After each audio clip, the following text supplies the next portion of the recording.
Well, it's been a while. I know I said I would do these devlogs more frequently. That just didn't end up happening.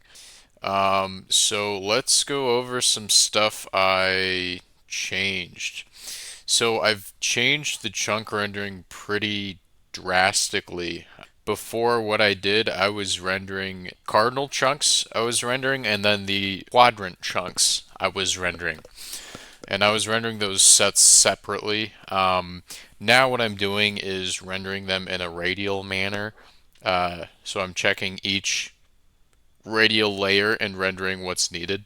I also changed the faces that are rendering. So I'm rendering the more efficient number of faces. I am using a SSBO now for the rendering information, mainly for the face information, right? So we have this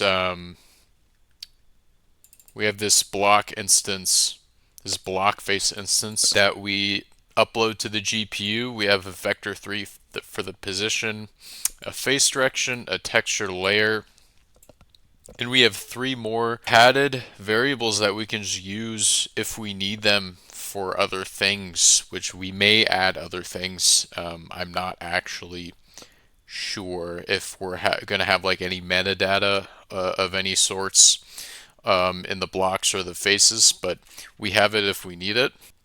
So yeah, let's show off the changes. Again, they're not massive changes.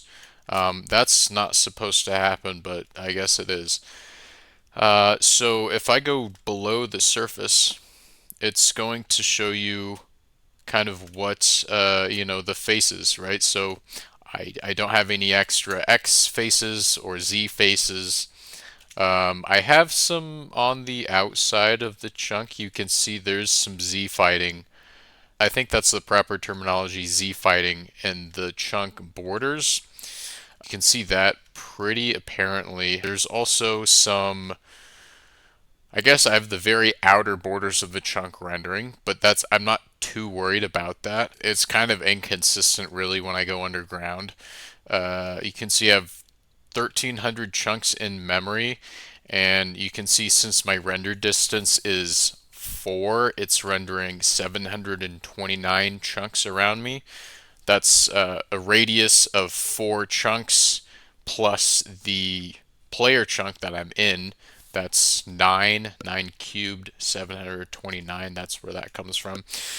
So yeah, so you can see that I'm rendering a lot less faces than I was. I'm still rendering some needless faces. Like I could do without rendering some of these. I could do without the Z fighting.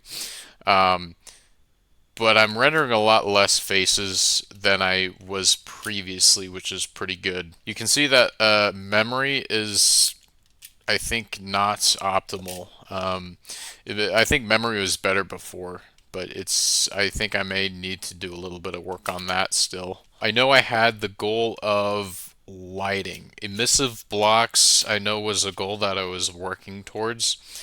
I'm still working towards that. I know it's been a while since I have actually uploaded one of these devlogs, but I still really want to do that because we have a sunlight now and kind of a day cycle here.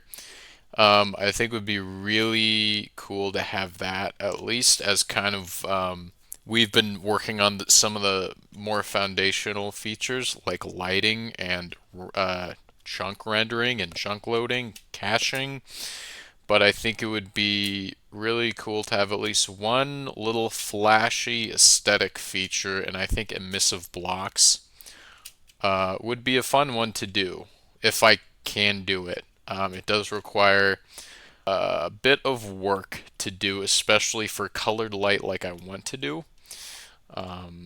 But that's enough yapping for me. That's about all I had. Hopefully, next devlog you'll see emissive blocks. Now that I got the chunk stuff and rendering taken care of, I think I want to really focus on emissive blocks now. So hopefully, in the next devlog, that's what you're going to see. But until then, I'll see you later, and thank you for watching.